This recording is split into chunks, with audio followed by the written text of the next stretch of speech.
اہل الحدیث کتاب و سنت کو ماننے والے، قرآن اور حدیث کے نور کو پھیلانے والے، لوگوں کے دروں پہ جھکی ہوئی گردنوں کو اٹھا کر ایک خالق اور مالک کے در پہ جھکانے کی دعوت دینے والے، ہزارہا بنائے ہوئے، تراشے ہوئے، گھڑے ہوئے پیر و فقیروں سے دامن تڑوا کر امام الانبیاء، امام کائنات، امام اعظم محمد الرسول اللہ صلی اللہ علیہ وسلم کے مبارک دامن سے جڑنے کا پیغام دینے والے۔ آپ اکثر دیکھیں گے اور یہ سننے کو ملتا ہے کہ اہل الحدیث کی مساجد پہ حملہ کیا جاتا ہے، اہل الحدیث کی مساجد کو جلا دیا جاتا ہے، اہل الحدیث کی مساجد کو توڑ دیا جاتا ہے۔ بعض جگہ پر اگر یہ بات مشہور ہو جائے کہ یہاں پہ اہل حدیث کی مسجد بن رہی ہے، معاملہ جنگ و جدال تک پہنچ جاتا ہے، قتل و غارت تک کا بازار گرم ہو جاتا ہے۔ اور اگر کہیں اہل الحدیث کمزور ہو، مسجد بنا لیں، تو اہل شرک، اہل بدعت رات کے اندھیروں میں اٹھتے ہیں، دن کے اجالوں میں اٹھتے ہیں اور اہل الحدیث کی مساجد کو توڑ ڈالتے ہیں۔ کیوں؟ ان کا جرم کیا ہے؟ ان کی مساجد سے تکلیف کیا ہے؟ کیا یہ ان سے زیادہ چندہ مانگتے ہیں؟ کیا یہ لوگوں کی مالوں پر نظر رکھتے ہیں؟ کیا ان کی وجہ سے کسی کے دھندے اور کاروبار پر فرق پڑتا ہے؟ ہاں، یہ لوگوں سے چندہ نہیں مانگتے، یہ لوگوں کے سامنے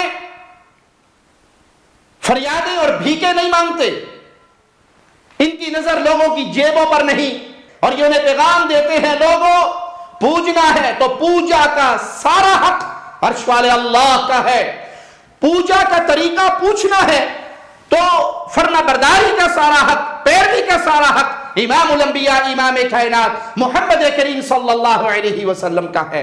عرش والے کے علاوہ عبادت کسی کی نہیں ہو سکتی، اور مدینہ والے مصطفیٰ کے علاوہ فرما برداری کسی کی نہیں ہو سکتی۔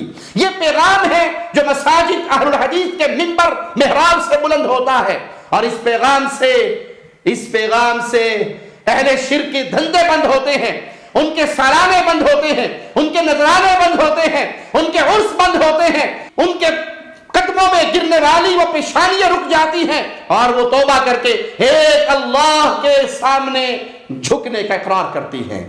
یہی غم ہے اہل شرک کو، یہی دکھ ہے اہل شرک کو۔ کبھی وہ کسی مسجد کو توڑنے کے لیے دوڑتے ہیں اور کبھی کسی مسجد کو جلانے کے در پہ ہو جاتے ہیں۔ جرم کیا ہے اہل الحدیث کا کہ یہ لوگوں کو لوگوں کی عبادت سے نکال کر لوگوں کے رب کی عبادت کی طرف پکارتے ہیں۔ اور اللہ کی رحمت ہے، اللہ کا فضل ہے، اللہ کا کرم ہے اہل الحدیث دعات پر، علماء پر، واعظین پر، خطباء پر، کہ ان کی گفتگو سن کر، ان کی کتابوں کو پڑھ کر، ان کی مجالس میں آ کر سینکڑوں نہیں ہزاروں کی تعداد پر لوگ اہل شرک سے اپنا دامن تڑوا چکے ہیں اور اہل توحید کے گلشن میں آ کر پناہ لے چکے ہیں۔ السلام علیکم ورحمۃ اللہ وبرکاتہ۔ شیخ صاحب، اللہ تعالیٰ آپ کو عزت دے، اللہ تعالیٰ آپ کو زندگی دے، یوں ہی توحید کے بارے میں آپ بیان کرتے رہیں۔ شیخ صاحب، قیامت کے دن آدمی ایک ایک نیکی کے لیے ترسے گا۔ میرا پورا گھرانہ الحمدللہ اہل حدیث ہو گیا ہے، آپ لوگوں کی وجہ سے، توصیف الرحمان صاحب کی وجہ سے اور شیخ صاحب آپ کی وجہ سے۔ میں آپ کی اور توصیف الرحمان صاحب کی تقریریں سینڈ کرتا رہا تو الحمدللہ میرے گھرانہ ابھی پورا الحمدللہ اہل حدیث ہو گیا۔ تو عید پہ چلتے ہیں، پکے بریلوی تھے۔ اللہ تعالیٰ آپ کو جزائے خیر دے، اس دنیا اور آخرت میں دونوں جہاں کامیابی دے۔ شیخ، میں سن 2010 میں اہل حدیث ہوا اور اس وقت میں سی ڈی آپ کا پایا تھا، تو میں نے وہ سنا اور ہمارے گھر والے سنے، الحمدللہ وہ لوگ بھی اہل حدیث ہو گئے، ہم بھی اہل حدیث ہو گئے۔ جی شیخ صاحب، مجھے ماشاءاللہ تقریباً 3 سال ہو گئے ہیں آپ کے بیانات سنتے ہوئے، تو میں نے آپ کے بیانات سے تقریباً اپنے 10 کلاس فیلو جو بریلوی تھے ان کو اہل حدیث کر لیا، اور 3 ٹیچر جو میرے شیعہ تھے ان کو میں نے مسلمان کیا آپ کی تقریریں سنا کر، آپ کے بیانات سنا کر جو آپ نے یوٹیوب پر چڑھائے تھے۔ الحمدللہ ہمارا بہن بھائی جو ہے الحمدللہ تقریباً 150 اس سے زیادہ بن گیا، الحمدللہ اہل الحدیث حق پہ آیا۔ ہم نے بھی بہت دن بدعت کیا، اللہ معاف کرے گا ہم کو۔ ہم 2 سال سے یہ سب سارا چیز چھوڑ دیا ہے، اور میرا پورا پریوار اور گاؤں کا قریب 7 سے 8 آدمی اہل توحید پہ آ چکا ہے۔ پہلے ہم کافی شرک کرتے تھے، تو الحمدللہ اب اللہ کا شکر ہے، ماشاءاللہ ہم ٹھیک ہیں، میں بھی ٹھیک ہوں، اللہ کا شکر ہے، اور میری فیملی میں بھی انشاءاللہ آہستہ آہستہ انشاءاللہ سب ٹھیک ہو جائیں گے انشاءاللہ۔ میں انڈیا سے ہوں، آپ کی میں نے کافی ویڈیوز دیکھی ہیں یوٹیوب کے اوپر، اور اس میں ایک ویڈیو ہے گی شان حسین کے نام سے۔ شان حسین میں آپ نے انڈیا کے ایک رتلام کے پاس میں جاورا شہر کے حسین ٹیکری کے اس پہ آپ نے تقریر کی ہے۔ میں وہیں رہتا ہوں، حسین ٹیکری جہاں ہے میں وہیں پر ہی رہتا ہوں، اور میں نے آپ کی وہ ویڈیو بھی دیکھی ہے، مجھے بہت اچھی لگی، اور ماشاءاللہ میں اہل الحدیث بھی ہم ہو گئے ہیں، پہلے نہیں تھے، پہلے بریلوی تھے، اور اللہ کا فضل ہے، اللہ کا کرم ہے، اللہ تعالیٰ ہمیں اہل حدیث بنا دیا، اور انشاءاللہ اللہ کی ذات سے امید ہے، اللہ نے چاہا تو ہم بہت جلدی مسجد بھی قائم کر دیں گے یہاں پہ۔ السلام علیکم ورحمۃ اللہ وبرکاتہ۔ شیخ، خانقاہ میں جب سے میں سمجھ لیے اہل حدیث ہوا ہوں، قرآن سنت پہ جب سے عمل کرنا میں نے سٹارٹ کیا ہے، جتنے لوگ تھے سب 2400 وہابی کہہ کے مجھ سے دور ہو گئے، لیکن الحمدللہ 2-3 لوگ سے میری بات چل رہی ہے آج کل۔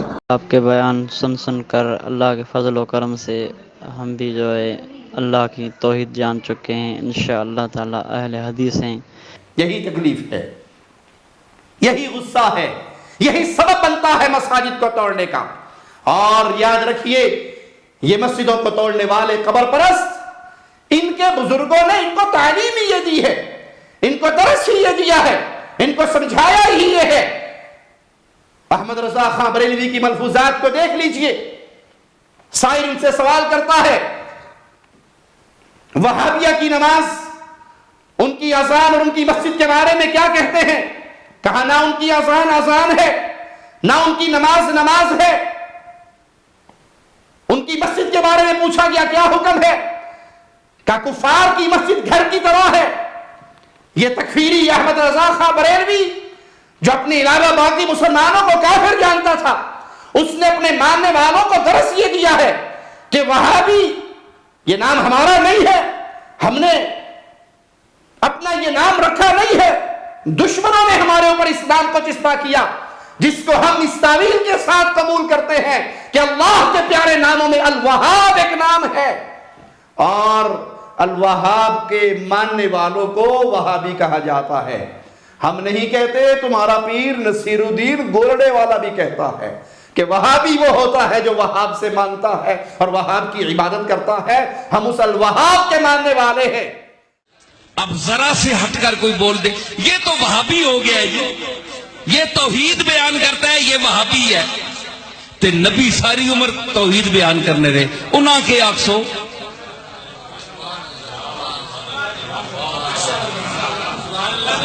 تے قرآن ساری توحید بیان کر رہا ہے، اللہ کے آکسو اللہ ہے وہاب، اللہ کیا ہے؟ وہاب۔ تو وہاب کا کیا معنی بنا؟ جو وہاب والا ہے وہ بنا وہابی۔ تو ان کو درس یہ دیا گیا یہ کفار ہے، ان کی اذان سنو تو اس کا کوئی احترام نہیں، ان کی نماز سن دیکھو اس کا کوئی احترام نہیں، ان کی مسجدیں کافروں کی مسجدیں گھر کی طرح ہیں، جب اٹھتے ہیں مساجد پہ حملہ کرتے ہیں تو یہ ان کا دھندا ہے، کاروبار ہے، بزنس ہے جو بند ہو رہا ہے۔ اہل حدیث دعات کی تقریروں سے، گفتگو سے، مالک کے فضل و کرم سے اہل حدیث کو مبارک ہو تمہیں کہ تم نے کتاب و سنت کو اپنے سینے سے لگایا ہے، اس پیغام کو پھیلاتے رہو، ان کی حرکتوں سے دل نہ تھوڑا کرو، یہ آج کا ماجرا نہیں۔ میرے آقا امام الانبیاء، امام اعظم، امام کائنات محمد کریم صلی اللہ علیہ وسلم نے جب قولوا لا الہ الا اللہ کا واضح اہل مکہ کے سامنے بلند کیا تھا تو ظلم و ستم کے یہ سارے بازار وہاں پر بھی گرم ہوئے تھے، اور تب سے لے کر آج تک اور جب تک یہ دنیا باقی رہے گی اہل شرک اور اہل توحید کا ٹکراؤ باقی رہے گا، دلائل کے میدان کے اندر بھی، اور جہاں یہ ظالم ہمت پاتے ہیں اہل حدیث پہ ہاتھ بھی دراز کرتے ہیں، اللہ ان کا شر انہی کے اوپر لوٹائے اور اہل الحدیث کی حفاظت فرمائے، اور ہمیں کتاب و سنت کی سچی دعوت کو اپنے سینے سے لگائے رکھنے کی توفیق دے۔ اقول قولی ھذا واستغفر اللہ لی ولکم ولسائر المسلمین۔